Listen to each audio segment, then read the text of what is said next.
Hello, and welcome to day 4 of Optimize Your Event Business. And today we're talking about inventory. A lot of us have been impacted by the coronavirus, and we've been spending a lot of time at home. So many of you have been doing possibly some spring cleaning. And we're not just talking about in the garage or maybe in the closet. This is an opportunity for you to take stock of the inventory for your business. Really look at what it is that you have to offer. Also take a look at what you have in need and in store to reach and meet the demand that we're going to have. Because a lot of people are going to start planning celebrations after we come through the coronavirus together, and you want to be ready. Also, take a look at the systems that you have for tracking your inventory. Believe us when we tell you your accountant is going to thank you, and if you have any staff, they're going to also thank you. Utilize your staff to go and find, to retrieve the items that you have for the different events, to put them back. And so you want to look at the space that you're using for a lot of your inventory. And that space itself is what you're going to use to be efficient in the process that you have for getting those items, putting those items back, and how you utilize those items. If you think about some of the larger businesses, they have a training that they bring in outside consultants to implement the training and put in practices. It's called Lean Six Sigma. It's really a way for you to identify some efficiencies in the processes and how do you save time, possibly save money. If you want to use a modern day example, just something you may not have noticed is if you go in the grocery store and notice that they put the alcohol bottles near the front of the store, it's not there because they want people to drink more. They're thinking people are drinking more. It's because there's an efficiency in a process. If you have ever bought a bottle of alcohol, a lot of times it comes with a safety cap that can only be removed by the staff at the grocery store. So you have folks running to the back of the store to other departments, and you're slowing down the line. You're just slowing down the whole efficiency of the process. And so they've put the alcohol in the front to make it easier and faster for that transaction to happen. So we're really here talking about today inventory. We're going to really have an expert that will share more with you tonight when we go live on our Facebook group. But we wanted to take this moment right now to just give you a glimpse of what that discussion is going to be about. Yeah, and to Iris's point, inventory is not just the items that you have to sell if you are a sales-based business. It's also what you have if you're a service business. So the things that you use again and again.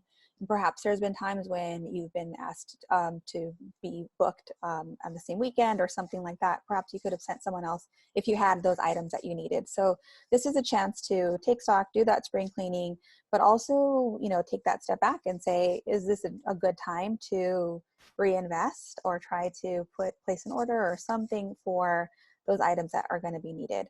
So the worksheet that we sent over will help you to think through some of these important things. First, it kind of sets you up for that spring cleaning moment. So we probably should have worn our our cleaning outfits to demonstrate how we're going to roll up our sleeves and do this as well. But think about what you might need when you're doing inventory or when you're cleaning or whatever. So get comfortable, get bins and boxes. You're going to want like a label maker, pen and paper. We've actually created an inventory tracker for you. So in the spreadsheet or in the worksheet, there's a link to an Excel document. We really recommend that you document your items online. This is so you can put it in a Google Cloud. So you can share this if you're on your phone and you're someplace. You can send this to someone else who's on site, and it's much easier to communicate that way. The tracker has a lot of information that you can keep in terms of like exactly where that tablecloth is. If it is, even if you're working out of your garage, you can say the third cabinet, second drawer. And so you could talk about speed, right? You're not running around trying to figure out where everything is. And just check out the spreadsheet. It's got some sample information in there so you can take a look. But to Iris's point, this is where the accountants would love you, because we do have a place in there for replacement costs. should that come up. So, you know, it's always good. Actually, it's great for insurance as well. So if something were to happen to your house, you have or wherever your place of business is, you have a tracker of what you've, your estimated costs are. And then we have a little space in there for usage. So if you want to use that to track how you've used this or when it's coming up, that may also be helpful so that you are not double dipping with those things. There's more advanced inventory trackers. Our system that we're creating will actually help you to track to some degree as well. But for now, this is a great document. Once you're set up with your kind of ready to go, you're going to start to assess what you have. You're going to count and label your items, note the condition. Does anything need to be replaced or fixed? I'll say like my Cricut machine, you know, the blades get old or the mats need to be replaced or things like that. It's a great time to toss stuff out and just look at what it is that you have and document it. You may want to assign an SKU number because if you are going to sell product or if you are selling product, this is a good way to show the replaceable, like give it a replaceable, repeatable number so you can refer to it. If you have ambitions of selling on Google or other things, an SKU number will be really important. But we sent a link to a SKU generator so that you can use that if you'd like to. Again, get any broken tools fixed, and then really think about ways to optimize your inventory. So this goes into that layout or that floor plan. Based on what you use, I'll say, you know, I have a sewing machine. It's pretty up high. It could probably stay there. I don't really use it.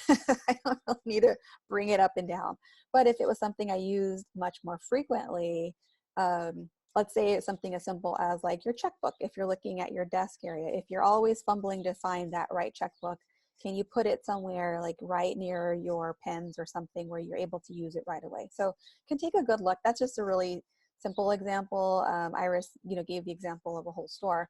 Sometimes we'll go into a store and everything's changed and we're like, why are they changing everything? Everything was fine. But there was a specific reason. We were talking about Starbucks. You know, we use those mobile, we order mobile coffee so much more frequently now that they've shifted their whole store layout where the mobile orders are up front, right where you come in. They do that for flow so that people aren't crowding around the same area waiting for things. They have little stands now where you can find your mobile order. So you know that that's specific to that. So all these subtle things are things that companies do to build in efficiencies for customer service and for their employees. We're also going to ask you to try to forecast inventory trends.